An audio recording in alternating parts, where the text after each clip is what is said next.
Là-bas, tout au sud du sud de la Terre, au Sahara, ce pays que l'on appelle le pays de la soif et de l'ombre rare. Là-bas, il fait tellement chaud.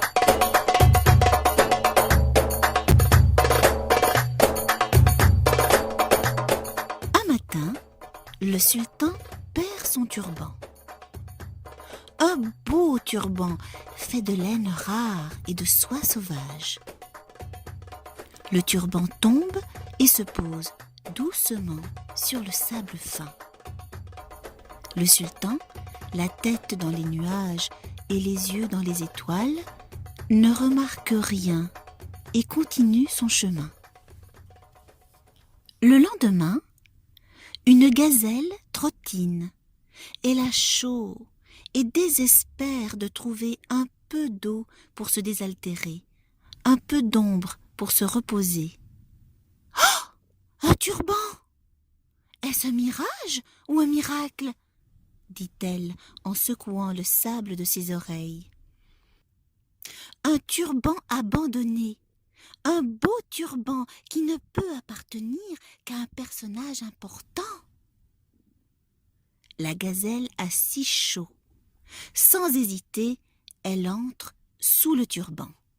« Oh, Seigneur des animaux des sables, il fait si bon! Si ce turban appartient au sultan, il ne peut rien m'arriver. Je suis l'animal favori des sultans, des rois et des poètes. » Fatiguée, elle s'endort aussitôt, sans bâiller. Peu après, arrive un scorpion. Il saute si haut qu'il soulève un nuage de sable pour ne pas rôtir au soleil. Il s'arrête devant le turban. « Oh, quelle fraîcheur !» pense-t-il en humant l'air doux. Sans hésiter, sûr de la peur qu'il suscite chez les autres, il entre. Sa venue dérange un peu la gazelle, mais après tout, il y a assez de place sous le turban. « Rien ne peut m'arriver, se dit le scorpion. Je suis craint par les sultans, les rois et les poètes. » Sans bâiller, il s'endort. Le soleil étale ses rayons sur les dunes. Il fait de plus en plus chaud. Un faucon se pose juste à côté du turban. Il regarde, inspecte, puis entre. Son intrusion provoque la panique chez le scorpion. « Pas lui !»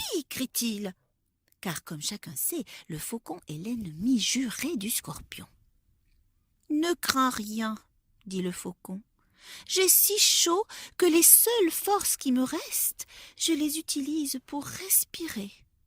Rien ne peut m'arriver, je suis l'oiseau des sultans, des rois et des poètes. Je chasse pour les uns, je suis sur le messager de l'amour pour les autres. Ne suis-je pas l'emblème de certains royaumes ? » Il s'endort sans bâiller. À trois sous le turban, ils ont assez de place et de fraîcheur. Un peu plus tard, une tortue entre sans se soucier des autres. « Nom d'un palmier! Quelle douce ambiance !» dit-elle. Un air doux et rafraîchissant pénètre dans ses narines et sous sa carapace. La gazelle ouvre ses beaux yeux mais ne dit rien. Le scorpion étale ses pinces pour occuper un peu plus de place. Le faucon déploie ses ailes. La tortue se dit que, puisque c'est ainsi, elle est la bienvenue. Les sultans, les rois et les poètes me tolèrent et ne me chassent pas. Je fais partie des merveilles des sables du Sahara. Sans bâiller, elle s'endort. Quelques instants après, arrive un fennec, exténué, ruisselant de sueur. Il se glisse sous le turban et sans reprendre son souffle déclare « Le premier qui ose dire quelque chose, je le mords. Je suis le roi des sables. Les sultans, les rois et les poètes admirent mon pelage et mes ruses. » La venue du fennec mal élevé n'est pas très appréciée. Mais on ne peut pas refuser l'hospitalité au Sahara. C'est alors qu'une petite déchirure apparaît dans l'étoffe de laine et de soie sauvage.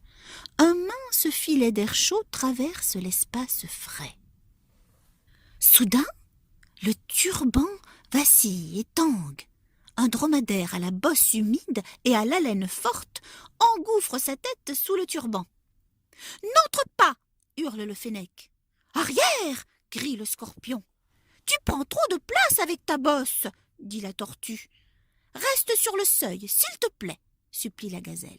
« Repose-toi 1 heure ou 2 et reprends ton chemin !» suggère le faucon. Le dromadaire, nullement perturbé par ces cris, dilate ses narines pour humer l'air frais et entre. Le turban vacille à nouveau. « Il y a toujours de la place pour moi, » dit le dromadaire.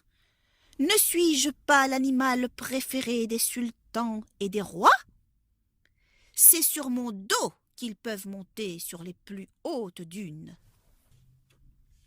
Surgit alors un zèbre, essoufflé, hagard, perdu dans ce paysage de dunes de sable. Timidement, il entre sous le turban.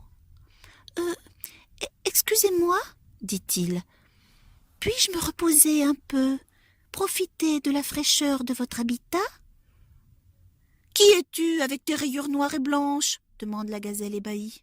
« C'est le soleil qui l'a brûlé par endroits, dit le fennec avec un air moqueur.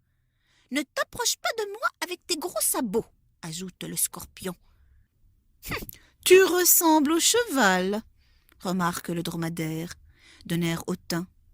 Comme lui, à chaque pas, tu t'enfonces dans le sable. »« Ça suffit, dit la tortue. Dis-nous d'où tu viens. »« Je viens d'un pays qui se trouve aux frontières de l'étendue des sables, explique le zèbre. Ce que tu appelles l'étendue des sables porte le doux nom de Sahara. C'est notre pays, dit le fennec, qui ne perd jamais une occasion de parler. Dans mon pays, il ne fait jamais très chaud. Il y a des fruits aux arbres et des fleurs à perte de vue. Ils sont 7 à présent sous le turban.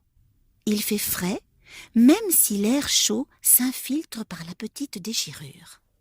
Soudain, un petit scarabée, un minuscule scarabée, sort sa tête du sable. Ils sont 8 maintenant, il n'y a plus de place. La gazelle reste calme. Le scorpion sort ses pinces et guette le faucon qui secoue la tête de temps en temps sans se mêler à ce remue-ménage. La tortue respire doucement. Le fennec lisse ses poils tout en étant sur ses gardes. Cette fois, on ferme l'entrée. Il n'y a plus de place, ordonne le dromadaire.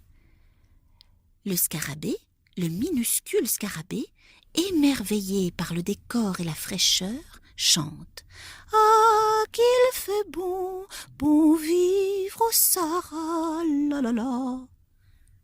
Heureux, il est heureux, le minuscule scarabée, il chante, il danse.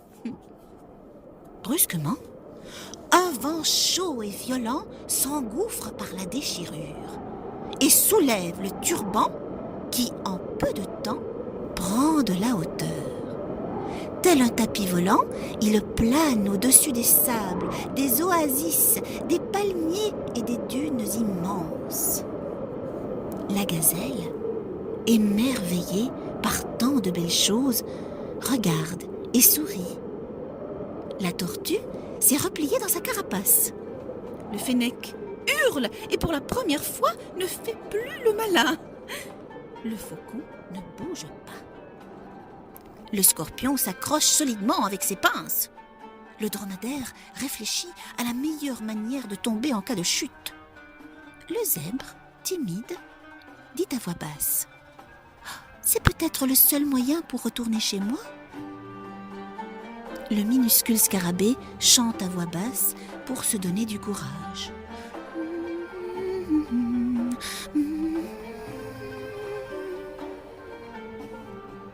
Le turban vole au-dessus du pays des sables. Il se pose tout doucement au milieu d'un merveilleux jardin avec des fleurs, des fruits rares, de l'eau. Le jardin du sultan. Les animaux sont éblouis par tant de verdure et de richesse. Oh, mais c'est mon turban, dit le sultan. Je ne savais pas que les animaux du Sahara habitaient mon turban.